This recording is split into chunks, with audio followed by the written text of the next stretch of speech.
You're listening to the Deep Purple Podcast, a fan podcast about one of the most legendary bands of all time, Deep Purple. We take a look at the music, history, and people behind the band Deep Purple and beyond.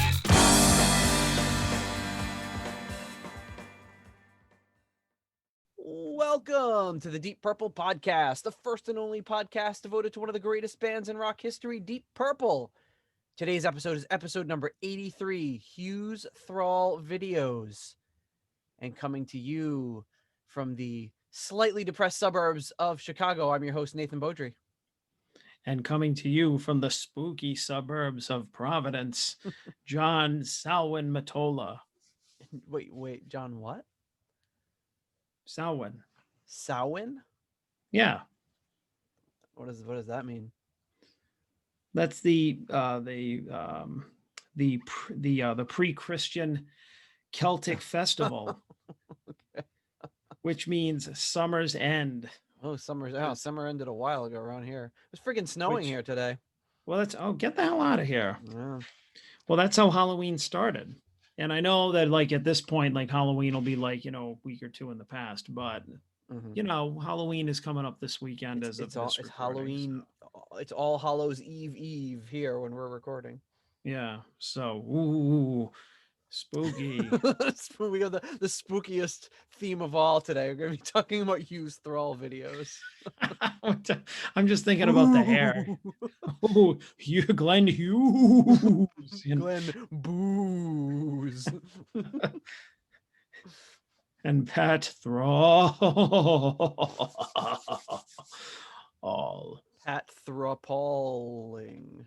That's a stretch. Hey, we just came up with this now, so give us a break, Samhain. people, okay? I'm learning something. I didn't know about the Samhain thing. Yeah, well, I mean, if you look at the way that it's spelled and you don't know any, you think it's Samhain, but it's not pronounced that. Samhain. Yes, Samhain, which, of course, like an idiot, I thought it was for years until I was like, then I heard the real pronunciation. I'm like, I'm glad I never said it out loud. Yes. Some of those things we have Punchki Day here. Do you know what Punchkis are? Isn't that filled donut? Yes. Thing, right? Yeah, and I'd never even heard of it until I moved here, and they're like, "Oh, it's Punchki Day." I'm like, "What?" It was Mardi Gras or Fat Tuesday, but they call it Punchki Day around here because they make punchkis and eat them, and they're delicious. But it's punchki is. Do you know how it's spelled? Yeah, it's spelled like Paxkazi. Yeah, Paczki. I'm like, what the hell? Well, at my old job, we used to carry them, and we'd see really? We'd be like Paxki, In Rhode Island? See, I never even heard of them when I was in Rhode Island. Yeah. I never heard of them until I moved here, and the place right down the street from where I work makes like the best ones in the world. So like every year we go pick some up, and not that I'm like a huge connoisseur, having just learned about them a few years back, but yeah, man, they're fantastic. They are delicious donuts. But so hey, we're here. For us, it's almost Halloween time, and we're it's getting colder out. The kids can't go outside. It's definitely getting a little trickier, and people are getting a little tired of being stuck in the house and such. So we went out. They closed. They moved us back and closed all restaurants again starting last Friday. Yeah. So on Thursday we went out to this place in Aurora. It's called the Roundhouse. It's basically a big, it was a roundhouse where they pull the train into it and then put it on a track where they can spin the train around and shoot it back out the other way. So it's huge, and that big circular portion is all outdoors. And there was nobody there. Like there was probably like maybe 5 or 6 other tables and like the amount of space for almost like a football field or a half a football field maybe. Wow. So we were like, well, they're closing the restaurants tomorrow. Like, it's probably gonna be packed, but we'll go early tonight and we'll at least take the kids out one last time before the new year. And we got there and we're like, oh man, we've got the whole place to ourselves. So it's just like being at home. Yeah. Except it's at least a change of scenery, and the kids, like, even if you're doing the same thing as if you were just at home, you're like, well, right, the kids mentally know they're not at home, and it's at least breaking it up with something. That's interesting winter. Yeah, cases of gone up here too, but there's no talk of anything closing down as of yet. It's just the whole like, don't have Halloween parties, don't get together for the holidays. And then like, one of my stupid cousins posted a picture of a fucking Halloween party that she had like the day after. And I'm just like, you like do it, but don't like advertise it, you dummy. Like, what are Yeah, you yeah, doing? pissing people off. And where my brother lives, they closed everything down again, which is Yeah. not great. So Yep. um Here we go yeah. again. So And like, I'm sure everyone's and in 6 America, everyone here is gonna p.m. gonna have a big Thanksgiving thing, and then by Christmas the hospitals will be full. So I mean you can see it coming down Broadway, but here we are again. So Well, I mean, I just feel like if everybody is responsible, which is asking a lot. which will not happen under any circumstances. Well, like, I mean, we're having some like small family get-togethers, my family, but it's Yeah. like 5 or 6 people. But at my family's house, they're starting to like, because the cases have gone up. My aunt was like, I want everybody to wear masks in the house like you would at a Mhm. restaurant, and then if we sit down to eat, then we can take them off. And I'm just like, well, I mean, if I'm going to do it when I go out in public, I could certainly do it for my family. It's just Yeah, kind of sure. weird because you feel like when you go into, somebody's house that you've been going to your whole life, and then all of a sudden it feels very formal or Yeah. weird. But I mean, it's like, what are you going to do? I mean, it's like, I don't want to hurt. I mean, hey, if it works, it works. If it doesn't, then the least that happens is that we've inconvenienced ourselves just a little bit by wearing some cloth over our faces, Yeah, right? it's a pretty minor inconvenience. And honestly, in the cold weather, like a kind of it's nice having the mask on. It keeps your face nice and warm. I was going to say that there was one morning where it was really brisk, and when I was walking into work, I always put it on before I walk through the door, and I'm like, actually, this is kind of toasty. Yeah, It's like, it's get gonna used to feel this. it's like every so often, like for Halloween or something, I'd shave my beard off, and it's always like, and it's Halloween time, so I'm like, ooh, it's cold out here without a beard. Now I forgot the extra layer, and it's pretty nice. Uh, Um, so yeah, so hey, if you want to support this show, if this is your first time listening to the Deep Purple podcast, you're probably thinking, when are they going to get to the Deep Purple stuff?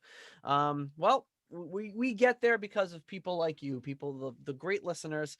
For as little as $1 a month, support our show. We could pack this show with ads. I don't know how much money we'd make from it, but we've got offers from our podcast host to put ads. But hey, rather than put ads on and advertise uh, whatever local auto insurance company you have, or you know, Dunkin' Donuts or whatever, we want to razors, or rate, yeah, Harry's Shave Club or whatever this Dollar Shave Club. Um, yeah, we want to, we get supported directly from you. So all you have to do is hear us talk about our amazing patrons. You can become a patron on Patreon or donate through PayPal. You can also leave us a 5-star review on Apple Podcasts. Checking really quick. Oh man, we've been in a real drought for that. No new podcast reviews. But I our know, not for over patrons, a month. Yeah. no, it's been a while. Our patrons do come through. They always do. Starting with Steve Seaborg at the $25 Super Trooper tier, the $20 Shades of Deep Pockets tier, Ryan M. The $15 Highball Shooter tier, Alan Ain't Too Proud to Beg. The Turn It Up to $11 tier, we have Frank Thielgard Mortensen and Clay Wambacher. At the $10 Someone Came tier, Gerald Kelly. At the episode $6.66 tier, Richard Fusey. At the $5.99 Nice Price tier, Fielding Fowler. The $5 Moneylender tier, we've got Greg Seelbeek, John Convery, Arthur Smith, German Heindel, Adrian Hernandez, and Kenny Wymore. At the $3 Nobody's Perfect tier, Peter Gardeau, Ian DeRosier, Mark Roback, Anton Glaving, and Will Porter. And at the $1 made up name tier, L's Murders, Spacey Noodles, The Appalling Leaky Mausoleum, and Michael Vader. That's kind of our Halloween tier right now. With all you just picture people like, Spacey Noodles, like an astronaut with spaghetti coming out of the mask, and L's Murders, Leaky Mausoleum, all these great Halloween visuals. That's the Halloween tier this week. Thank you guys. Hmm. And we need some new made up name patrons. So if you want to make up a fake name, please do so and become a $1 tier, or donate even more and use your real name. That's even better. However you want to do it, please do. And of course, thanks to everybody at the Deep Dive Podcast Network. The new kid on the block, our good friend Scott Haskin at the Magicians Podcast, which would have just done its or its first episode. Right. Well, actually, at this point, by the time this episode comes out, it'll be about 2 weeks. It might have about 2 episodes out. So really looking forward to checking that out when it comes out. Sabbath Bloody Podcast, Skinnered Reconsidered, T-Bones Prime Cuts, and In the Lap of the Pods, the Queen Podcast. Please check them all out. And of course, Jorg Planer, our patron saint and archivist, for all the work that he does to support the show. All right, so now we were talking a little bit before the show starts, which is always a no-no. You got to save it for the show. But this week we're here to talk about Hughes Thrall videos. So they had, there's more than one. There's multiple videos that Hughes Thrall actually put out. Well, I think that's the only thing we're guilty of talking about was I was like, oh, I mean, okay, so they had a video, and you're like, videos, and I'm like, how many? And you're like, a few, and I said a few. Geez, okay. So yeah, I wasn't aware of that, and that's really the only thing I found out before we hit record. Yep. So yeah, we've got there's a few videos. The first off is kind of, well, it's not really it's not a music video, but it's a video of let's check it out. But it's basically a video of Hughes and Thrall on Japanese TV being interviewed. The sound quality is a little iffy, and they're playing like the music behind them talking, and it's a little bit high in the mix, so it's a little hard to hear, but interesting seeing them both kind of being interviewed. Some interesting kind of stuff they're talking about. So we can just roll through that real quick, and it's only a few minutes long, and see Glenn and Pat talking to Japanese TV. All right.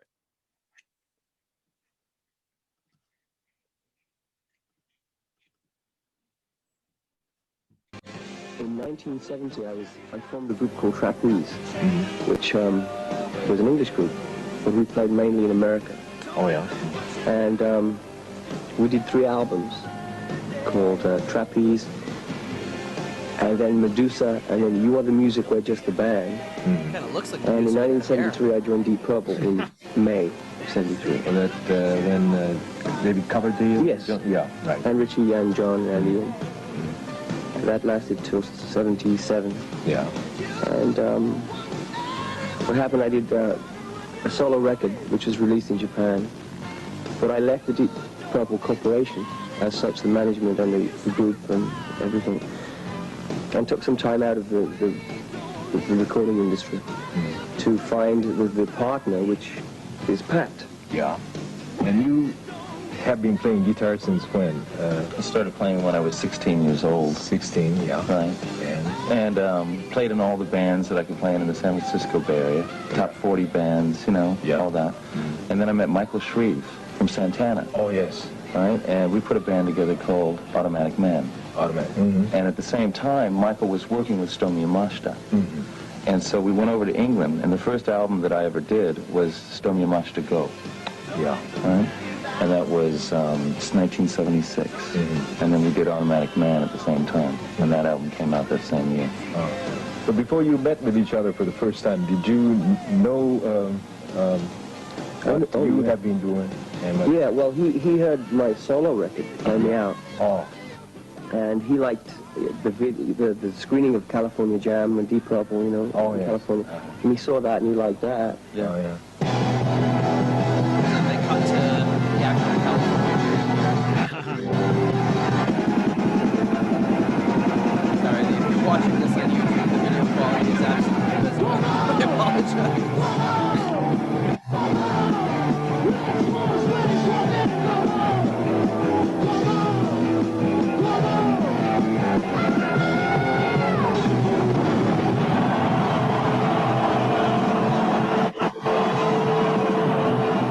It's always good seeing the amps blow up again and they go up there. Yeah, never get tired of that. So when you first met with each other, was it in a gig, what they call a gig? No, we met when I was playing with Pat Travers. Because Pat Travers had played on a Glenn solo Right, album, Play Me Out. And so when I joined Pat Travers, the first night that I was with him, he played Glenn solo album. And so I said, who is that masked man? And so we were introduced through Pat Trevor's manager.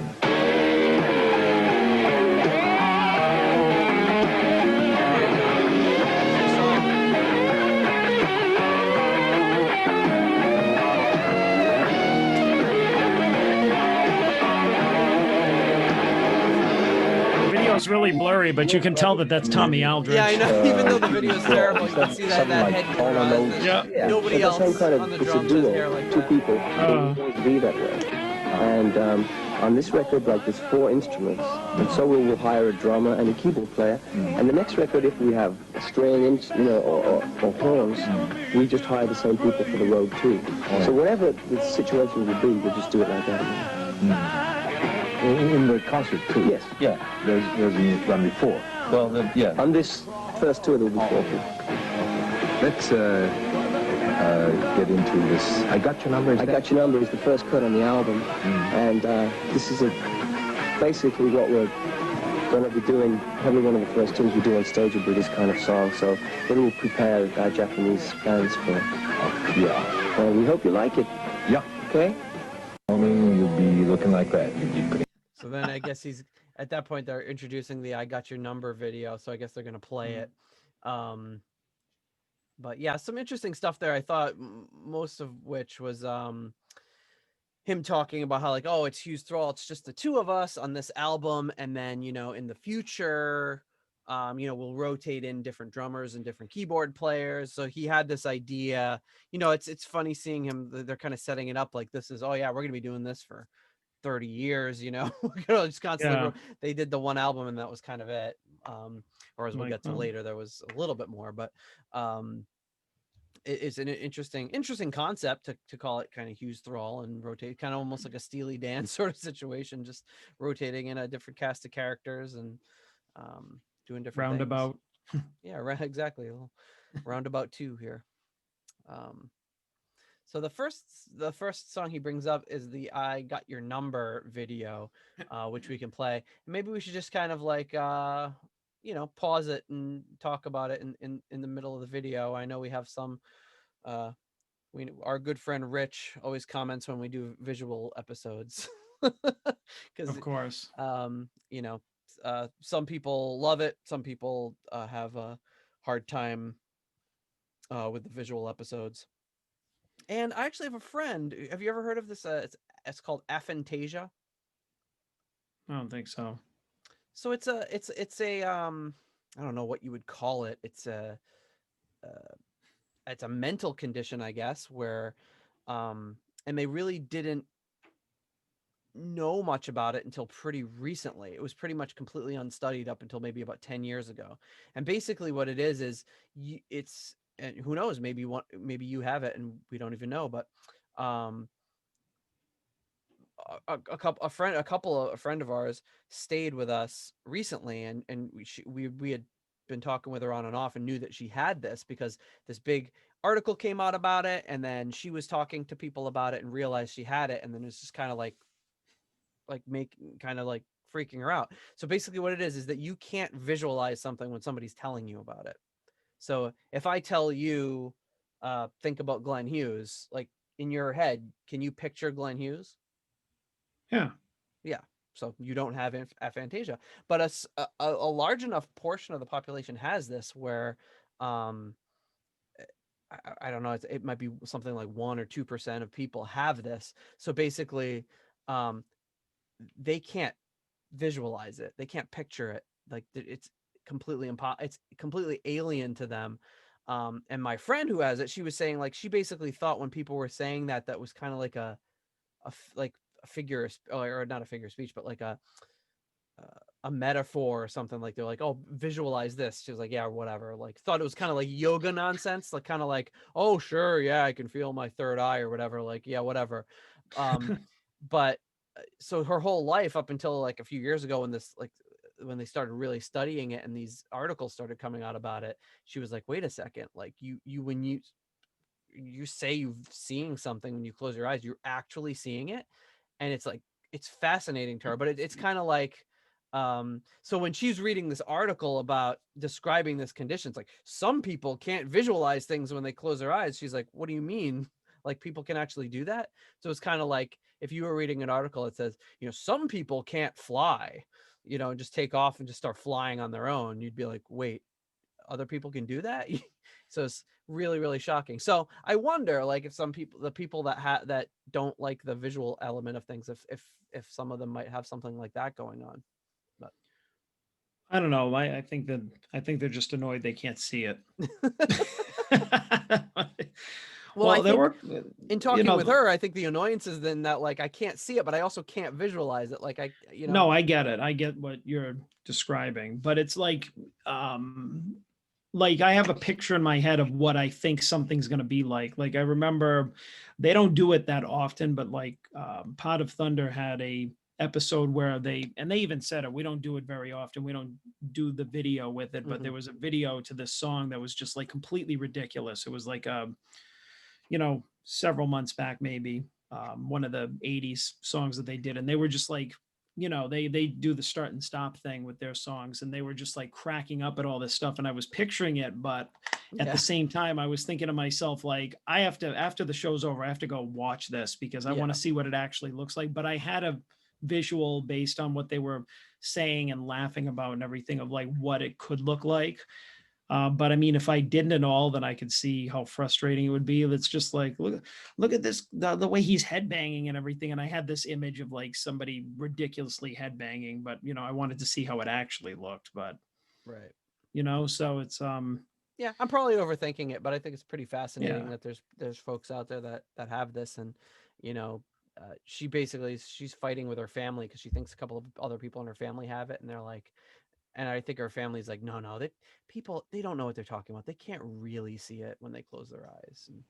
And they're kind of in denial.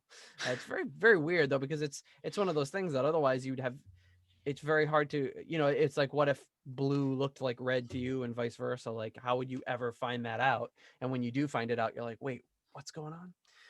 But anyway, long, way unnecessary tangent. We should probably edit all that out. But yeah, let's do that.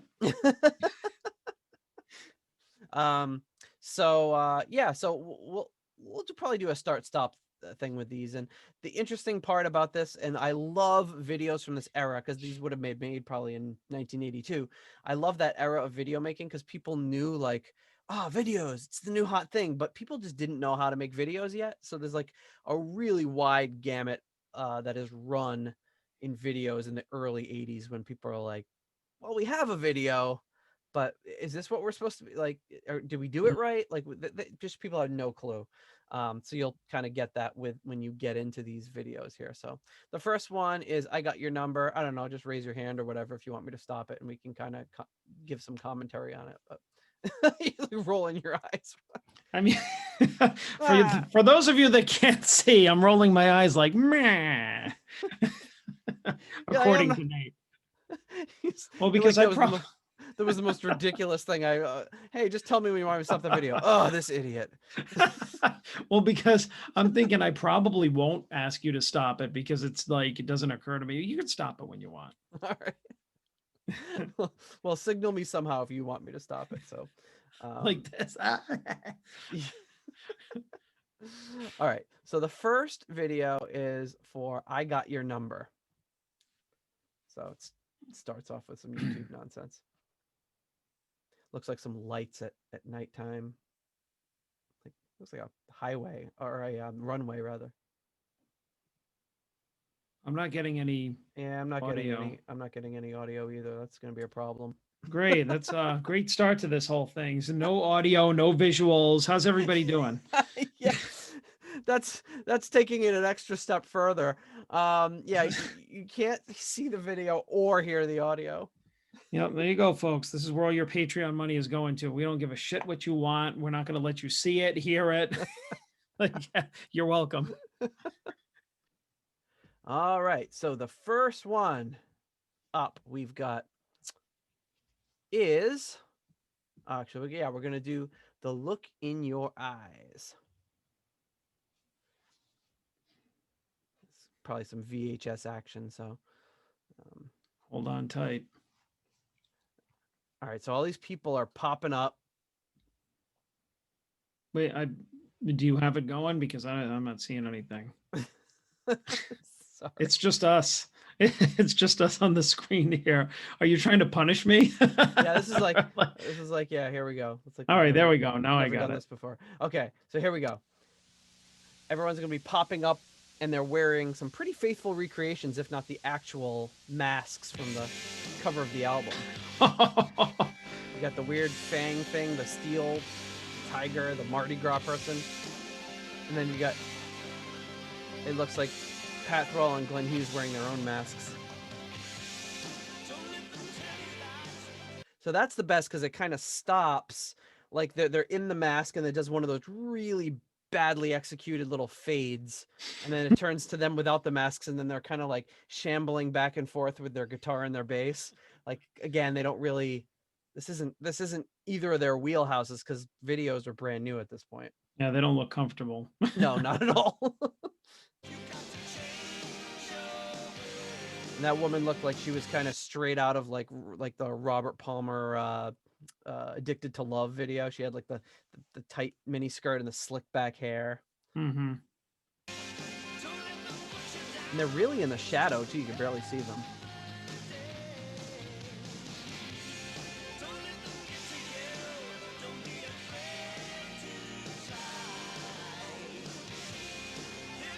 So a woman in high heels walks by, and the man in like the whatever leopard mask pulls up on a motorcycle, and he's just Kind of makes me think of the Butterfly Ball movie. probably about bit. the same budget. These weird people walking around in animal masks and stuff.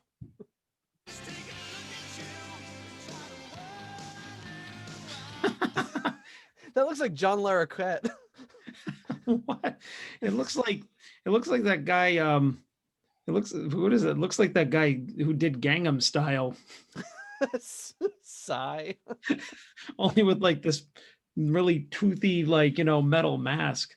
Yeah, that mask. I feel like we need a mask key up on the screen.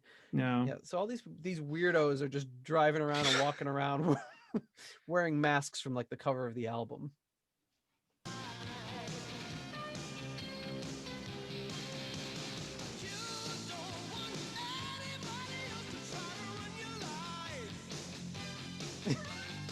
So it's like from behind a piano and these two hands come up. You can't see what they're attached to, and it's like they're miming playing the piano. Yeah, they're like it's Or like this- air. It's air synth, which it makes no Yeah. sense. Air synth, the very underrated air synth. And there, I think now we've cut to Glenn Hughes and Pat Thrall standing there with the guitars, and it's very much like a Miami Vice kind of looking, at least for Glenn Hughes. He's got Yeah. like the skinny tie. He's like wearing a black shirt with a white tie and like a blazer. Pat Thrall's wearing more like a leather shirt or something. A leather blouse.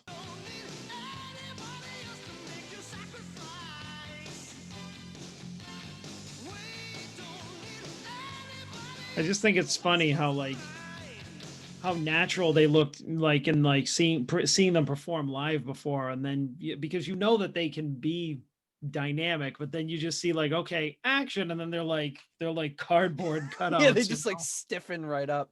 And I think it's to be expected. It's you're asking them to do something that's not. If you were like, hey, what they should have done was just, hey, perform the song live along to the track that we're going to play, make it look like you're actually playing on stage. It probably would have looked totally natural, but the director was probably like, no, you got to do this. You got to, there's going to be a sunset behind you, and you got to, just kind of bebop around. And that's why they look a little stiff and wooden. For as great Right. players they are, they're not dancers.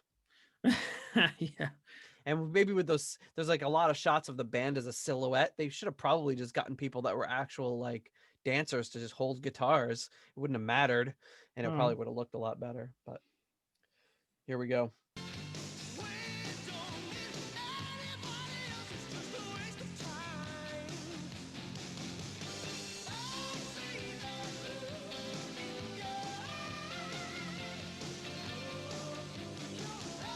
Oh, they had Pat Thrall was kind of like singing backgrounds on that. Do you think he was singing backups? I don't remember him being credited. As They such. they do that in like a lot of like early videos, is they just have like somebody else do like mime the background vocals to make it look like they're the background singer. Or they'll have like, yeah, they'll have the drummer like doing this and spinning the stick and like this, and then singing along with it, even though they don't have a microphone. Yeah.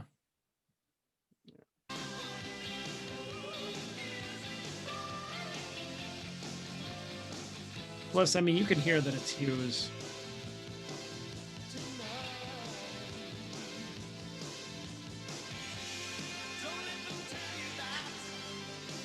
So they're like cutting to these weird like faces, like these really grotesque looking faces.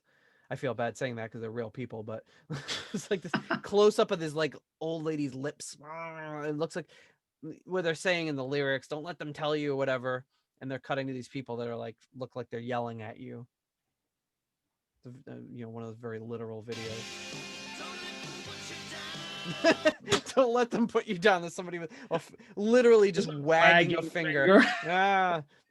Oh, that's awful. I know. Oh, well, even before when he said the look in your eyes, and they're like zooming in on this woman who's just sitting there like with the friggin' mask on, you can't even see her eyes. Yeah, right. Exactly. Yeah, this is like way too literal and goofy.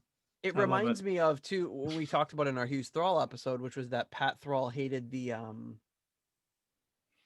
hated this album cover so much with like a passion. He hated it, hated the masks and all that. And here's a video that's basically themed featuring them, featuring them prominently. Here, Pat, you know you hate those masks. Well, yeah. Hold on to your hat. Buckle up. There's gonna Buckle be a lot up of this video because you're gonna be pissed off throughout this whole shoot. They said, "Don't let them get you down," or whatever he said, and they actually flashed the word "don't" on the screen. That was like a neon sign. This is a really 80s video. Like, actually, no, that woman looks like with that mask on, she looks like which one? What was that He-Man figure? Battle Armor He-Man. Look that up. That's like, you think if you punch her in the chest, will it like flip over and it'll show some damage? See, Oh, I had Battle Armor He-Man. Yeah. Well, earlier when I was talking about Halloween, I was thinking about Merman because I remember that. Aren't you normally just thinking about Merman? Yeah, just I'm like laying around thinking about like, this aquatic guy. But I was Merman for Halloween once when I was a kid because it was like I loved He-Man, but he was the only costume available. Oh, of course. And it was basically like a mask and then like this like plastic, thing. Plastic plastic like poncho that probably had a picture of Merman on it. A plastic moo. Yeah, but the thing is like I think it was too and like to make it match, I had this like kind of like teal colored sweater, like because he was that teal color, right? Yep. And and it was cold, because it was Halloween and it used to be cold years ago before global warming, and and I went out with, my friends and they had like this, I don't know, like through the neighborhood, like this hayride thing or like whatever. It was like, like a tractor was pulling this thing with all the kids on it. We go to the houses and the costume was too small for me. And in the middle of trick or treating, like the poncho thing, like just fell apart. It like ripped. And I just remember being devastated because I was basically just walking around in a sweater wearing a mask, a merman mask. And I'm like, well, this is just a half-ass costume at this point. And I just remember like being really upset, Those were the worst. You'd get them at like CVS. And, and worst Halloween ever. And even as a kid, it pissed me off. Like it would be like He-Man costume. It's a mask of He-Man, the cheapest, flimsiest poncho ever that would have a picture of He-Man on it. And I was like, He-Man does not wear a picture of He-Man on him. He has like the battle armor and everything. And it would just always make me so mad. But they were all like that. It was almost like this costume is so shitty. We need to put a picture of what you're trying to be on your chest so people will actually know. So people know you're supposed to be He-Man. And it just always made me so mad. Oh. And then of course you'd have your winter jacket on top of it too, because like you said, it was cold. Yeah. But here we go. There's a nice profile shot of Hughesy and Thrall rocking out. Let's see where this goes. They look like they're on a treadmill. The both of them like together. They're just kind of like pumping along while they're carrying their guitar and their bass. It's great. They're on their Peloton. Doesn't it look like they're at the they're at the thing at the airport with but they're walking against it. That's why they're not moving, you know. Yeah, the Speedway. Oh, the air hands again.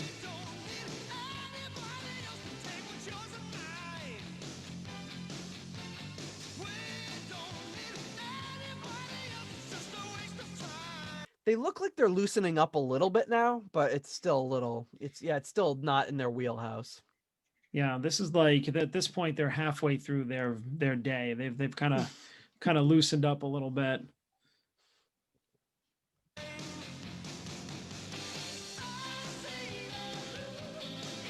Oh, she took the mask off, folks. The mask. Yeah, she looks like she's in front of like a bodega in New York City that's closed. Like it's got that that metal grate like a garage, rolled down.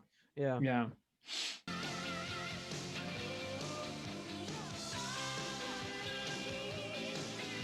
Oh wow!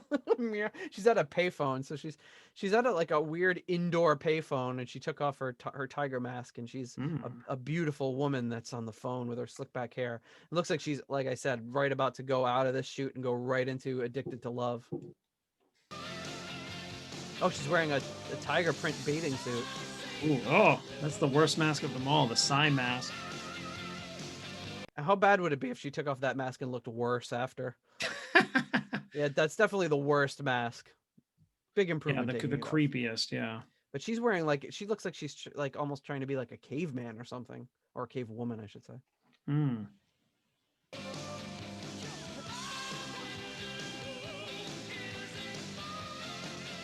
right, so I'm starting to see the theme of the video here is that everybody's walking around in the masks, and then as the video progresses, the masks are coming off, and it's revealing these hot 80s babes. Yeah, but like at this, the way it's being filmed would indicate that they are like it's like a Sixth Sense type reveal, like, oh my god, I didn't expect it to be her behind that mask, like what a twist, you know. It's not like or it's almost like you're supposed to know who these women are, or if like she, you know, it's 1982, so I don't know if they took the mask off and it was like Nancy Reagan or something. But, oh my god, that's a complete shock. But like Nancy Reagan, we don't know who these people are, so it's like, haha, you think I'm a tiger, but look, it's me, some hot woman from the 80s. But you knew it was a hot woman already because you see the rest of her body and you figuring he doesn't look like Igor or something under that thing.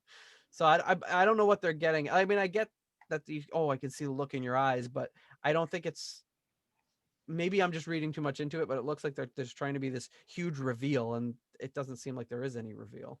I think it's funnier that if back then they said, hey, look, it's me, a hot woman from the 80s in the 80s. You know me from such work as being a hot woman in the 80s. Oh, well, that's probably what they say now. So this one looks like she's at a, does that say, oh, it says Hughes. The Hughes Thrall logo is behind her. It looks like neon. Yeah, no, that I was gonna say that neon logo, that looks like, that looks like a bar I would go to. If I saw that sign out there, I'd be like, ooh, Hughes Thrall. Like, let's go in there and get some Boilermakers. I would definitely be down for a Hughes Thrall bar. Yeah.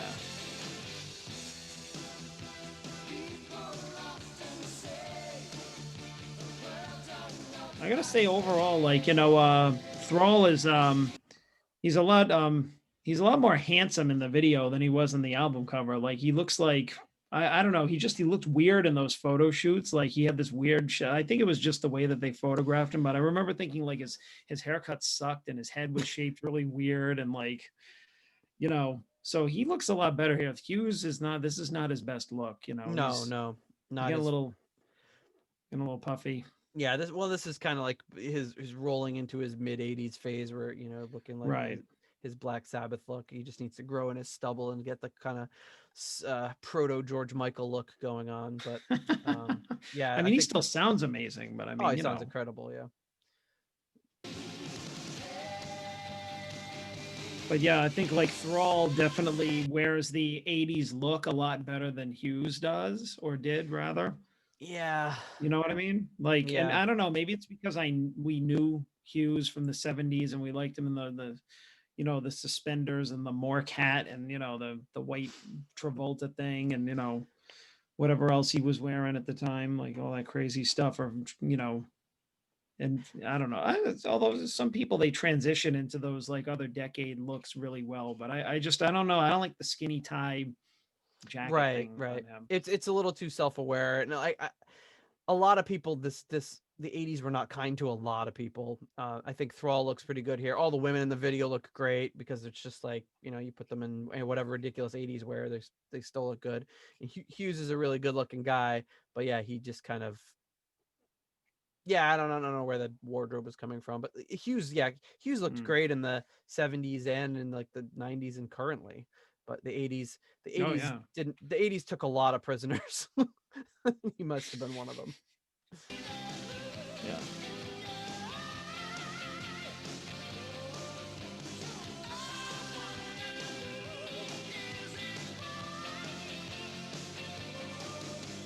Well, all the women are popping back up with their masks back on.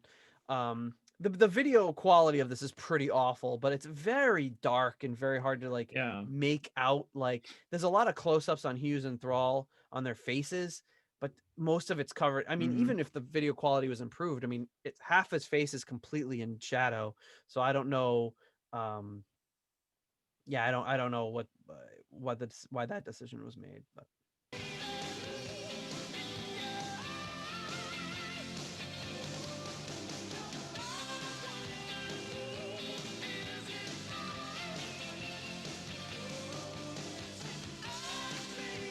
A lot of Although I shots. almost wonder if like, a nice 1080p, crystal clear version of this emerged, how much different it would look, how much shadow or how obscured their faces would actually look. We'll never know. Well, look at this. You can't see their Because fretboards that's or their never instruments. You can't see any of Pat Thrall's upper body. More than half of his face is covered in shadow. You just see that little sliver. You can't see any of his chin. Hughes' like entire left side is on almost entirely shadow. So I'm sure this was recorded on incredibly crappy film. So even even the 1080p restoration would be a little iffy. which will never happen, by the way. Probably, it seems unlikely. Unless we do it.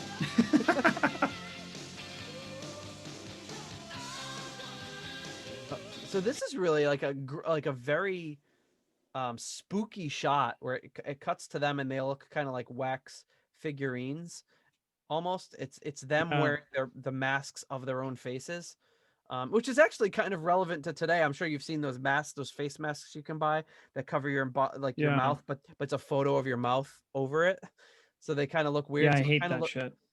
It kind of looks like that, where it's just creepy as hell. Very creepy. They look dead. It looks gruesome, grotesque. Well, this kind of reminds me of, what was this again? 82? Yep. Yeah, see, I think around the same time, like Kiss did the same thing. They had the I Love It Loud video, and at the end, they all had these faces with glowing eyes, which were like these kind of almost like cartoonish masks that they wore at the end of the video, and this kind of looks like it. Because it's like creepy in the same way, because you're like, okay, they're wearing a weird version of their own face over their own face, and it's like, wow, what's happening? It's kind of like creepy and cheesy in an 80s way at the same time. But I'm wondering if this was like a thing, like for early videos, like, I don't know, a concept. Yep, could have been. Let's close this guy out.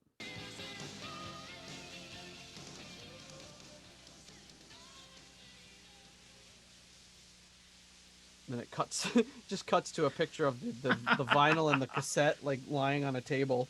Yeah. So presumably, don't forget, if you like this video, don't forget to buy it. Don't forget to buy the album. So yeah, kind of shameless self-promotion. Well, why not? That's why they made videos. Not the worst video I've ever seen to put it out there, but still no, pretty, I mean, it's like, No, it's very like, it's very of the time, as they would say, like a lot of parts of it reminded me of like the women with the neon signs and everything reminded me of like the that bar in the first Terminator movie, Yeah, tech totally. noir.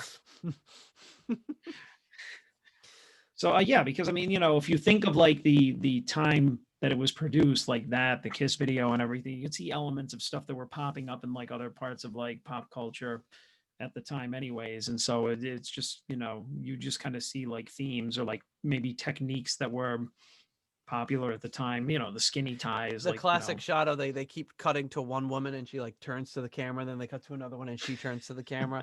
They did that like several Yeah. times throughout that video. Mm-hmm. Um, Yeah, but I think we've discussed before, like the like early music videos, like nobody knew what the hell they were doing, so they were just like coming up with these like far out like, or they, what I mean, they like didn't even know what they were doing, so these concepts were just like far out or poorly executed or whatever. So then now years later, they look like really, I guess a kind way to say it would be avant-garde. mhm. Yes. But people like way in the future could be like, these people are geniuses. He's like, no, they just sucked. Fine line. It's a fine line. All right. Yeah, but no, it was very entertaining video. I liked it, and I love the song too. So It's always good to hear that song again. All right. Next video they've got is I Got Your Number. So let's check out I Got Your Number and see if it's but see if it was refilmed on the same day. Who knows? Let's go. I Got Your Number. I bet there's gonna have telephones all over it. That's my prediction right now. They're gonna have people on the phone and shit. Okay, so your prediction is there's gonna be lots of telephones because I got your note. You're going the There's gonna literal. be lots of people on telephones. Yeah. The literal route. Okay, well, right now we're starting up. We had started up with this earlier, which is just it looks like almost a runway at night.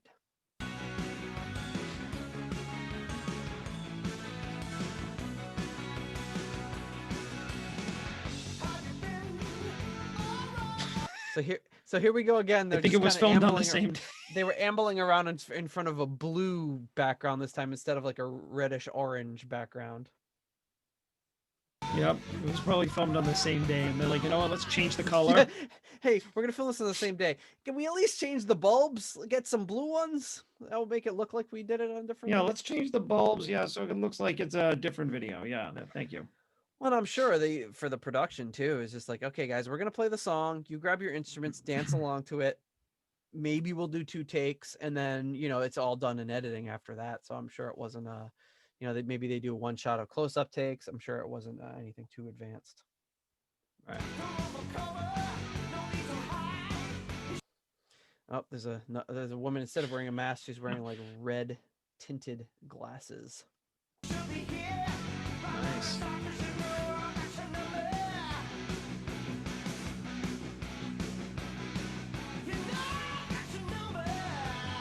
It's a bummer because you can't really see who's on. I don't know if that's Frankie Benali on drums, but you can't see because it's all silhouette at this point. It could be like Phil from accounting on drums for all they care, like it doesn't have to be anybody. So maybe you were too literal. You were predicting phones. Now they're actually just showing numbers from like a court, like from that Quartz red number alarm clock that everyone had in the 80s with the wood paneling on the side. Wow. Just showing random looks numbers. like they might have gotten even more literal than I thought. I've got your number. Hey, let's put some numbers on the screen. Sounds good.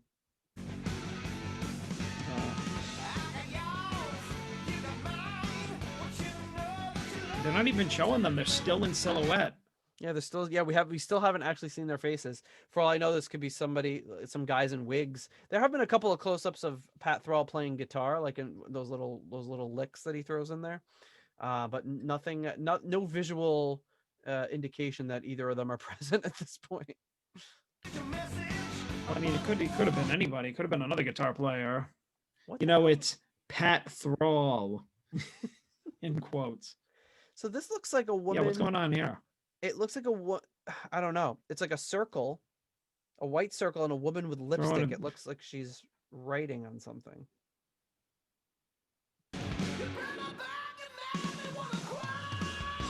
there, the big reveal. There's Glenn Hughes and Pat Thrall. We know it's really them. But it started off with the woman saying the words. That's interesting. Oh, there we go. There's the money shot, John. The woman with the, she's on 2 phones. the woman with the red sunglasses has a red phone in one hand and a white phone in another with these giant 80s receivers, just one to each ear. I mean, Yep, she's got the red emergency phone that calls the fire department and the white courtesy phone that you would pick up at the airport. So we don't know what's going on here.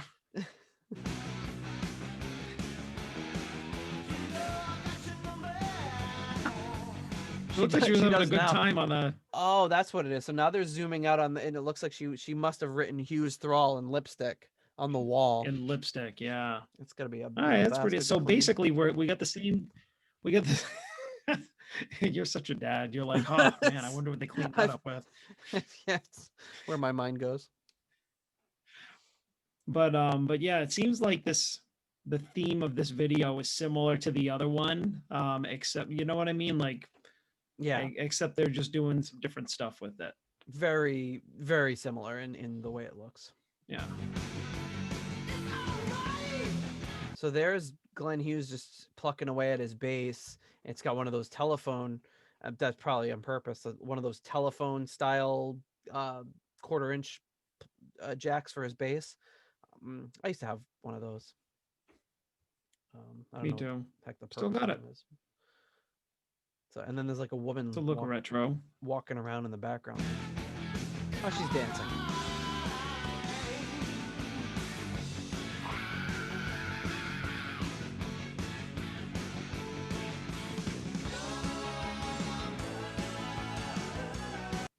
Glenn looks a little bit more with it in this one. Yeah, and Thrall looks like Tom Petty in this one. He does. He has hair and everything. maybe it's Hughes Petty. That's his next project. We don't know. Yeah, Hughes Petty. Oh yeah, there she is dancing with a half shirt that's like falling off her shoulder. Yeah. Oh yeah. The classic 80s falling off the shoulder. Yeah. It's like a shirt with a belt. And this was back before they realized that you're probably supposed to get dancers to dance moves. So they're just like, again, just get, we're hiring for hot 80s chicks. You don't need to dance, but you're going to be dancing in a video. And this was in the early days. So they soon figured out, there are hot chicks that can also dance. We should probably go with them. She's got some okay moves, but better than me. Well, I mean, they probably came up and they were just like, hey, we just need some broad to go up there and move around. Yeah, exactly. Should I hire a dancer? Don't waste my time hiring a dancer. We gotta get this thing made.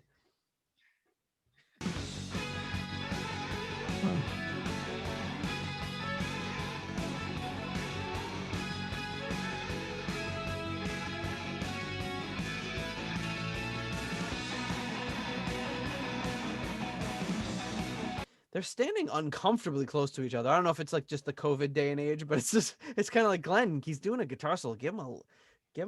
Leave enough room for the Holy Ghost here.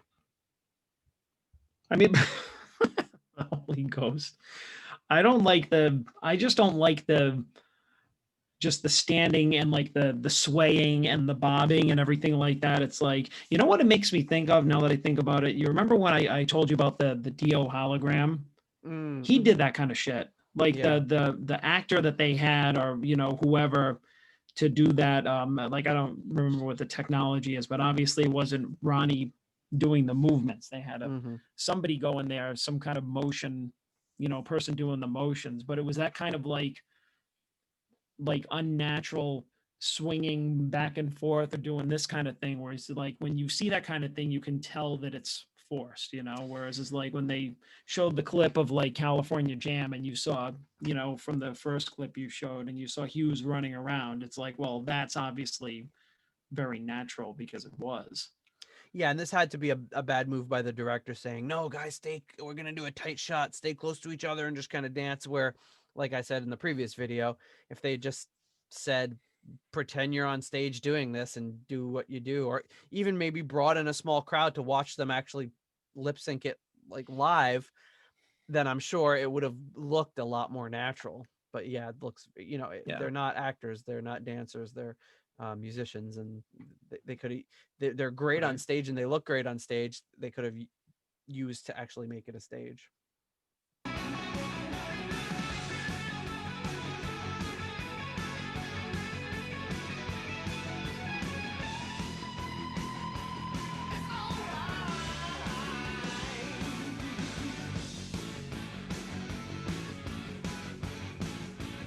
Thrall's got some good moves right there. He's looking a little more natural. Yeah. I think it's funny how they just like you know that the drummer isn't even anybody. The drummer is just a pair of hands because they didn't even show his face. They didn't even show his silhouette. Like they're Yeah. just like they're just zoning in on him like hitting the crash cymbals and that's He it. seems to be hitting the right stuff, so I mean, it's probably somebody that knows Yeah. what they're doing. Yeah, but I mean it's obviously not like Frankie Banali or anybody. Like they don't care about the backup band. Like No, this is Hughes Thrall, not Hughes Thrall and friends. and friends. What is that weird pulsating thing? They're on this, like, so Hughes and Thrall are uncomfortably close, like almost back to back on this cube that has a big pulsating oval underneath it that looks kind of just like disturbing. And this woman is stalking around it in her shirt with a belt, and there's fog all around. Let's see where this goes. Is it supposed to be a speaker? Oh yeah, maybe that's because I mean, it like, doesn't what the look like any speaker I've ever seen, but it's the only thing hell is this thing? It looks like almost like an alien's gonna pop out of there or something.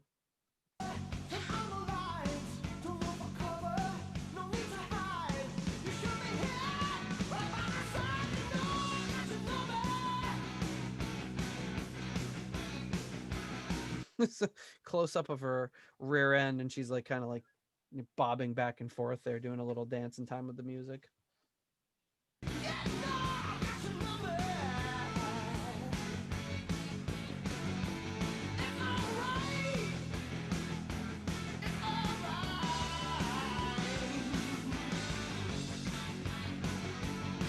Whoa, Hughes is definitely a lot more alert on this video shoot. He's zipping all around. He's making some really fast motions with his bass. Yeah, I mean he's just like really yeah.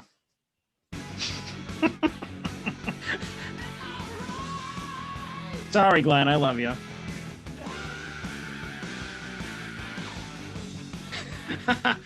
That's kind of fun. Oh, there's your girl The with woman- the 2 phones. I like that though when they have the woman like what do you call it, lip sync his scream, and then they cut back to her and she just was kind of laughing, like smiling. I thought that was kind of cool. Yeah. I mean, when you compare this with other videos in the this is the very, very early days of the popularization of music videos. This is not this is not like below the level of quality you'd expect. I mean, it's pretty run of the mill. It's not like It's about what I expected. Yeah, it's not Thriller, but it's if you take any random video from 1982 that was on frequent rotation on MTV, you're not going to find much that are a heck of a lot better than this.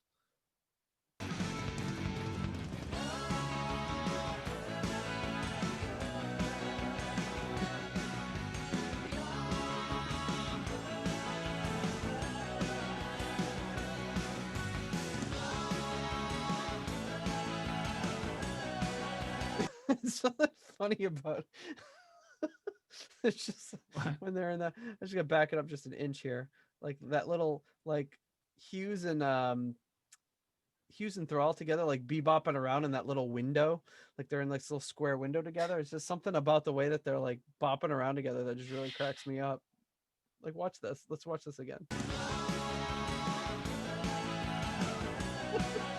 There's something about the way that Hughes is like going back and forth like that. It's just, I love it. I love this video. I would love to see a remastered version of both of these. These are great.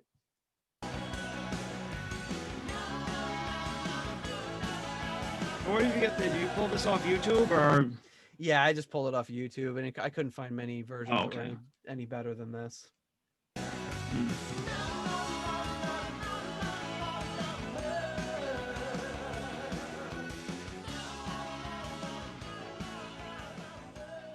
And then it cuts back to that same like weird. It's more like an LED sort of. You know what? You know what? I think it is like a what do you call it? The equalizer thing Oh, like a when music graphic starts. EQ. You remember Yeah, it might that? be because when the Yeah, you music remember faded that? away, it kind of went down. Yeah. Yeah, I saw. I didn't see it at the beginning, but I kind of picked up on it at the end because you're right. It looked like a runway. Like I didn't have a frame of reference. Also because it's so blurry. Yeah. You know, Yeah. you can't really tell what the hell is going on. But I love it. The woman with the two telephones and the red glasses like exceeded my expectations for what was going to happen.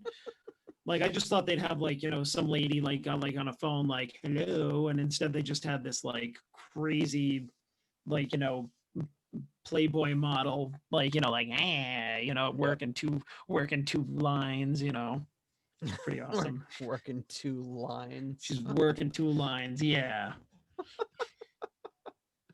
It was Glenn before was call working. waiting too, so you needed two phones. Glenn was working the third line. Oh, jeez. All right. So you know what? He's gonna hear this and someday and just like hate us, and I'm just Well, gonna make it Glenn, no, because he'll never he's talk gonna to hate us. you. I haven't said anything bad about him. You laughed. But You Glenn, laughed. Glenn Hughes he stated on many occasions that he does not remember the 80s. So, um, Well, maybe he'll like watch this episode and just be he's like, gonna oh watch because he shit, I was like, did "Oh, this. Hughes Thrall videos. I've never seen them. I want to." Well, there are times where like people have made videos or movies or whatever, never seen their like they've Oh, starred in it but never seen the playback of their own work. It's oh, so sure. Isn't that like Adam Driver? Like says like he never watches anything he does. Like he's like got like a big phobia about it or whatever. So could be. Um, all right, so those are the only two songs from the Hughes Thrall album, but Hughes Thrall were not done, and they did come together again for another another song.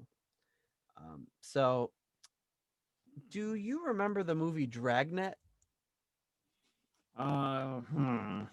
no. Well, I No, mean, maybe kind of. it was Tom Hanks and Dan Aykroyd, Oh yeah. and there was like this pagan cult, and they were like what I forget the plot. I've seen that movie like for some astronomical number of times. It was just one of those ones that was always on, and I just always watched it. Wow. But yeah, it's Tom Hanks and Dan Aykroyd in this movie Dragnet. So if you haven't seen it, it's based loosely on the TV show, which I guess would have been from like the 50s. I watched the TV show as a kid too, but the movie I've seen like a million times. So Dan Aykroyd is Joe Friday, and Tom Hanks is Pep Strebeck. Christopher Plummer is in it, and a bunch of other people. Dabney Coleman, a bunch of other people. So yeah, it's just a typical 80s movie. But Hughes Thrall came together once again to work to do a song for the soundtrack of Dragnet. Um, so I didn't know this. yeah, so this song is called City of Crime. And the notable thing about this is that the main vocalist is not Glenn Hughes. The main vocalists are Dan Aykroyd and Tom Hanks doing a rap. And Glenn Hughes comes in to sing the chorus. Like Glenn Hughes is singing the hook, and Dan Aykroyd and Tom Hanks are singing or rapping the verses. You're looking at me like I'm making this up, Okay. but I promise it's true. Yeah. Yeah, I feel like you're lying. Well, Why would if this is not proof that Hughes didn't know what the hell was going on in the 80s, then nothing is. well, pretty 'Cause soon that I'm gonna have sounds to put up or horrible. shut up. So, so this was, So I don't know where this was used on the film. I feel like it might have been like, over like the closing credits or something. So it was released as a promo to kind of promote the film, and this would have been, I know when I saw this again, I was like, oh, I have seen this before. I just never made the connection that it was Glenn Hughes. So here we go. This one might take a little bit more analysis as we kind of digest what's going on here. But here is Tom Hanks, Dan Aykroyd, and Hughes Thrall doing City of Crime.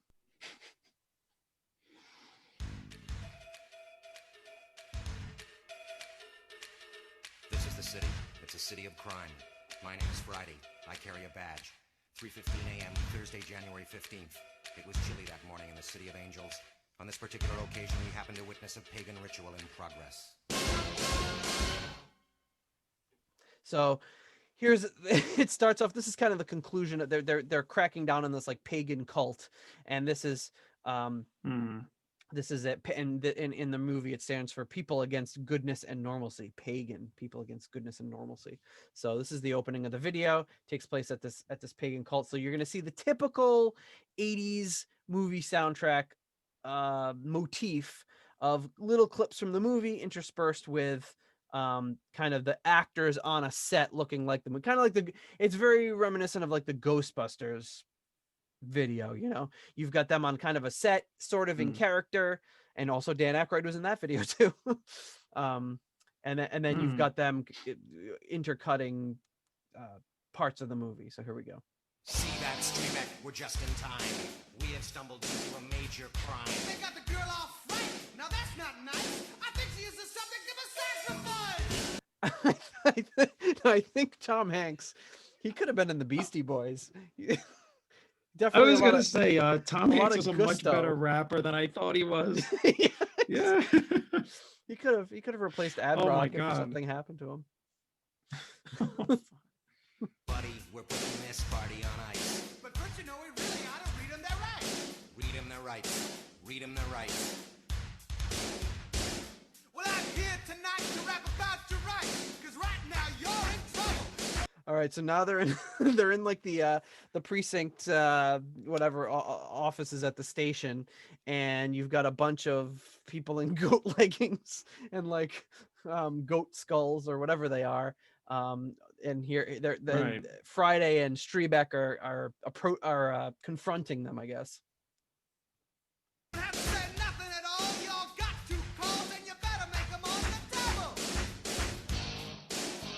So now there's a choreographed dance beginning with Dan Aykroyd and Tom Hanks. Man, I think we're gonna have to in our next episode we're gonna have to review the movie Dragnet. So yeah, so they're doing a choreographed dance here in the precinct with all of these pagans around, awaiting processing. It looks like. This is the city of crime. So there's Hughesy coming in with the chorus. Now, was he in the video? I don't think so. I think he just his vocals.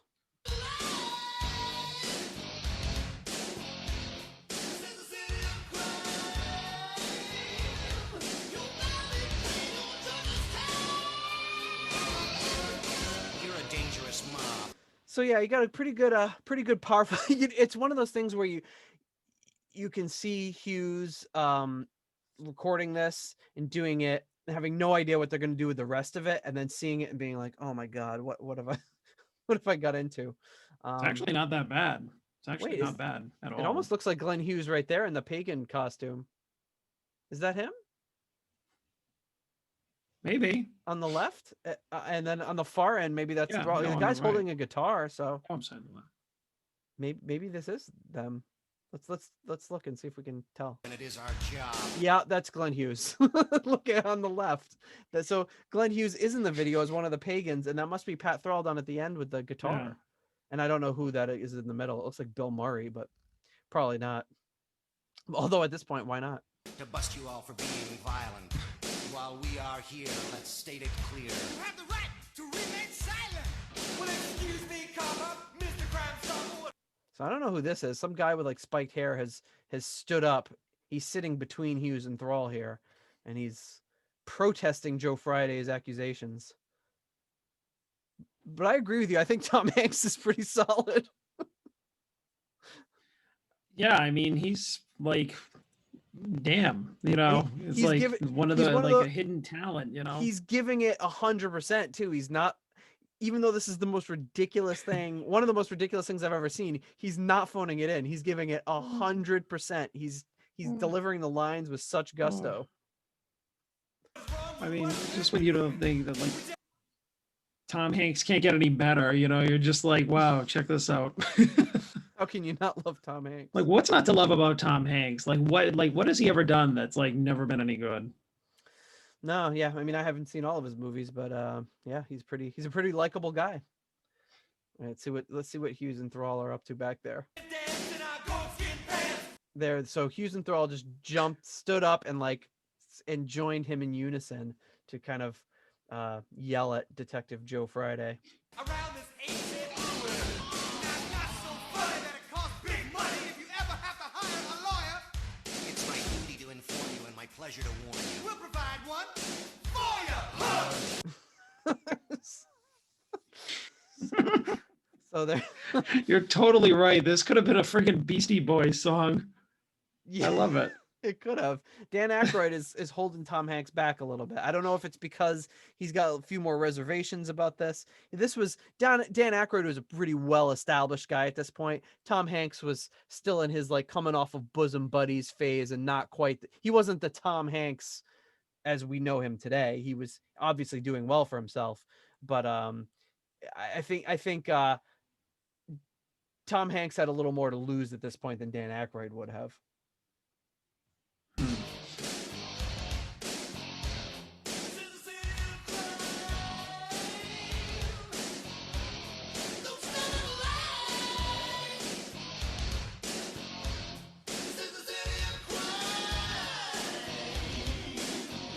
Like, and now there's like everybody's involved in the dance. And they're almost doing like walk like an Egyptian sort of choreography.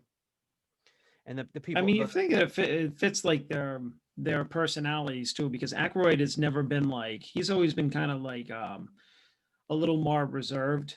Mhm. And like Tom Hanks is like, you know, kind of had that crazy like energy. So I can see, you know, that I don't know, everybody's playing to their strengths here. I love Hughes in the chorus here. His sings the chorus like awesome. He's great. And then all of these, like there must be like 1, 2, 3, 4, 5, 6, 7, 8 or 9 police officers have stepped up. They've all got identical hairdos and skirts on, and they're all dancing behind, and they're all obviously real dancers, unlike Hanks and Aykroyd, who are doing a serviceable job. I wouldn't be doing any better, but they clearly are not trained dancers. Now you know what you've been doing is a serious crime. And you'll probably be doing some serious time. In case you might be worried about the friends you lose. At least I get to see you on the evening news. There's 3 officers on the desks in high heels, and they have tearaway like police officer uniforms that rip them all off, but now they look like they're filming like an aerobics video from the 80s. It's not like they're not in lingerie or anything, they're in like leotards sort of, right? Like high-waisted like exercise wear. It's a new sensation. Yeah, workout gear. You're gonna answer some questions. And have some refreshments. So one of the all of the file cabinets in this police station are designed designed to hide like speakers or apparently like a rollout bar and such. Very odd. What is your full name? What were you doing on January 15th of this year? All we want is the truth, mister. What were you doing in the location in question? What is the purpose of your pagan organization? Whoa, you can't say nothing on me, Copper. Well, excuse me. Don't use, abuse, or refuse me. So now I don't know who this guy is. I think it would be really interesting to know. There's this like the guy that was between Hughes and Thrall now is kind of getting his own vocal. Yeah. Yeah, you looking him up or? Yeah, I'm trying to look it up right now to see who that. No, guy this was the possibly- guy that was between. He was between Hughes and Thrall before. Yeah, exactly. Yeah, and he's got kind of like he has almost like Yeah. the punk looking hair. Right. Yeah. Yeah, I'm not really finding much about him. So if you're hip to who this guy is, you're gonna have to let us know. But well, let's see here. You got the cast of characters here: Glenn Hughes, Pat Thrall as Pat Thrall. On the IMDb, it just has Dan Aykroyd, Tom Hanks, and it has Glenn Hughes as Pagan and Pat Thrall as Pagan. It doesn't list this guy at all. So, but he's a different voice. So I don't know who he is. Feature Pat Thrall. Produced by J.B. Moore and Robert Ford. Yeah, that's about it. Maybe it's J.B. Moore. Let's see how this goes. It's no joke. I'm broke. For my rights I can and will invoke. I'm homeland and I'm lonely, but the state cannot disown me. So now all of these police officers are down. They're doing this very, like, they're doing these slow splits and kicking their legs and in a synchronized police officer dance here. The standard police officer dance that happens at most precincts, I'm sure. It ain't funny. I might want money to take home to my honey. This is the city of crime. Oh, now the police station has turned into a club. Yeah, now that it's a club and there's some hunky police officers that look like they just got back from bike duty. Yeah, it's really getting real now. Nice little light show. Hughes and Thrall are kind of stalking around with their instruments on, but still in their pagan gear.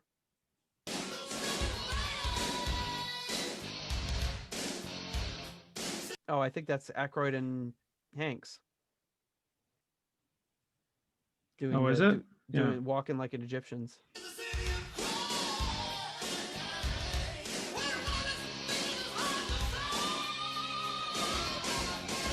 In case you don't agree with my methodology, So now Dan Aykroyd is in one of those like go-go dancer cages beside the stage, but he's dressed up like a bicycling police officer. like to do things Right. my way. Don't get memory lost about who's the boss. Don't forget, my name is Friday. I'm the man of the hour. The tower of power. I'm the arm of the law. The very last I'm straw. on the side of the right. I couldn't even wait night. If you get me uptight, I am a... Right in sight. I'm as strong as the army. Nothing can harm me. Going down like a hammer. Get ready for a slammer.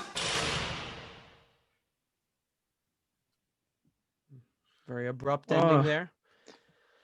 Oh, just how like the freaking energy that Tom Hanks like threw behind like his vocals is just like insane. So funny. It's wonderful. Like, Yeah, he's like I just said, really he's like belting out every he line. just like he put it all out there. Oh God, yeah, it was great. Yeah, I gotta say, if that were like a single around the album, or if they made a second album that were all stuff like that, I would have bought it. no, absolutely. There's no I'm question. surprised at, like, I started off being like, oh, this sounds terrible, like a terrible idea, but now I'm like sold on it. Now there's like nothing else I would rather have. Exactly. You go the whole spectrum of just being like, this is terrible to I need an entire album of this. But interesting that's like Yeah, the kind exactly. of they did a couple other songs. Like they had a song that appeared on like the Phenomena album that they just never really recorded as Hughes, and they have a few other things. But then it's odd that they pushed it this long, and then at this point, 87, this would have been 5 years later, they teamed up to do this. Very, very strange. But I'm glad that they did. Very glad that they did. So there you have it. There's some Hughes Thrall videos. A little bit of a shorter episode than our normal episode, but a little different than our normal episode. But something I think that kind of had to be put out there.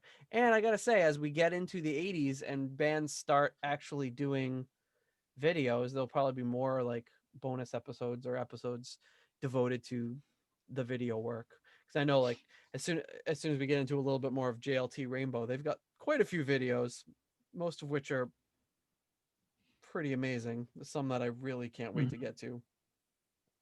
But again, those early days of videos when people didn't really know what they were doing, it's kind of a beautiful thing. And now everything's so overproduced, and if you turn on, well, you know, I guess you don't really watch MTV. I don't know that anybody still watches MTV, but if you look on YouTube or whatever, the people that are releasing videos are releasing really high quality, polished, produced videos. And back then it was just, sometimes it was, what's the video? It's, is it My Sharona or I Love Rock and Roll, whatever. It's like just a white background and they're just like you're dancing around with not Yeah. even a background, just, it was a simpler time. And a lot of it is kind of crappy, but it's also you can't help but feel heartwarmed looking at that sort of stuff and thinking about that time, thinking about watching MTV and waiting for that video you wanted so you could record it off of MTV. I did that with Ghostbusters. You'd always miss like the first few seconds of the video, and then you'd have like, here's the Ghostbusters video starting 10 seconds in. I'm so excited I can watch it whenever I want now. Yeah, I know. God, I remember those days. Yeah, it was. Yeah, it's funny having a nostalgia for a far crappier time, because obviously things are absolutely indescribably better now, just as far as being able to find the stuff that you want. But there was something about that thrill of the hunt and actually going after it and finding it, and like I said, clipping off the first few seconds of it, and it was very exciting. Now you're just like, oh, what can I think about it? If I think of it, I just type it in and boom, there it is. So Exactly. especially having kids and now and seeing how they react to it, and how they react when it's like, look this up, and you're like, no, that's not a thing you can look up, and they just look at you like you're crazy. Like, but anything you type in you can have immediately. That's how the world works. That's well, not. they're going to be, I'm sure, nostalgic someday, like 30 years from now. They're just going to be like, remember when you had to type things in and now you just think of it and it shows up? You'd be like, oh, yeah, I remember. Yeah, and anyone that's got aphantasia, Yeah, Grandpa used to have to like wait.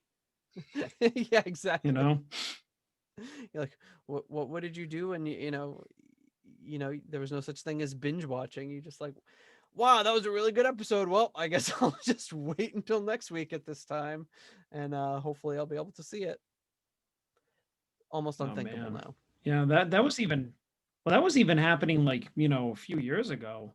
Like, let's say like 5-10 years ago, where it's like, even with like DVR and stuff like that, there was no binge watching. So even say like I want to say like 5 years ago, right? Like, Netflix has been out for a while. Yeah, about 5 to 10 years ago, before Netflix streamer, before I got it anyways. I remember like, and I had only cut and I was like a little bit late to cutting the cord too, and getting like YouTube TV and stuff like that. And just going with streaming services. But it's like, I remember like, I would like build up on episodes so I could binge watch things. Like that was a concept, but it would take like a few weeks of like, oh, okay, now I have like 3 or 4 episodes of like whatever the show was, and I'd watch it, where it's now they're just like, bap, here's the whole season, have fun. Exactly. At midnight, the entire season drops. Exactly. And then all of a sudden it's just like, great. I just watched all of Cobra Kai, and now I have to wait another like friggin' 2 years for it to come out with another one, or year or whatever, something like that, but yeah, it's kind of crazy.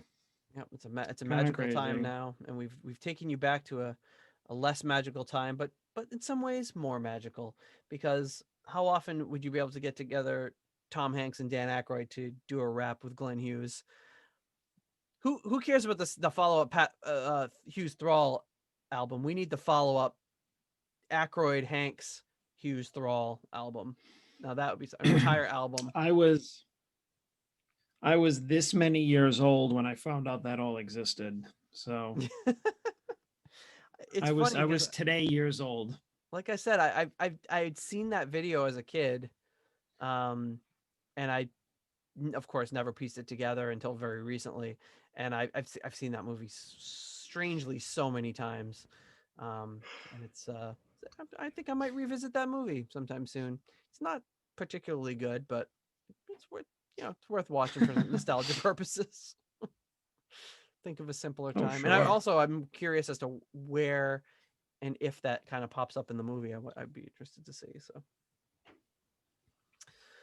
all right, everybody. Well, those are the Hughes Thrall videos, and I'm afraid that's pretty much the end of the Hughes Thrall videos. So if you are not a fan of Hughes Thrall, you'll be very happy, because this is probably the last we'll be covering of any of it. But I've enjoyed the Hughes Thrall, the 2 Hughes Thrall episodes we've done. So we bid Hughesy Thrall and Aykroyd and Hanks adieu. And next week we'll be back at you with some other nonsense. You lucky so-and-so. All right. Talk to you next week. Okay. Bye. Bye-bye. Thank you for listening to the Deep Purple Podcast. If you like what you hear and would like more episodes in the future, please donate on Patreon to support the show. You can also give us a rating on iTunes to help new people discover the show. You can follow us on YouTube, Instagram, Twitter, and Facebook for show updates. See deeppurplepodcast.com for more details. Thank you for listening.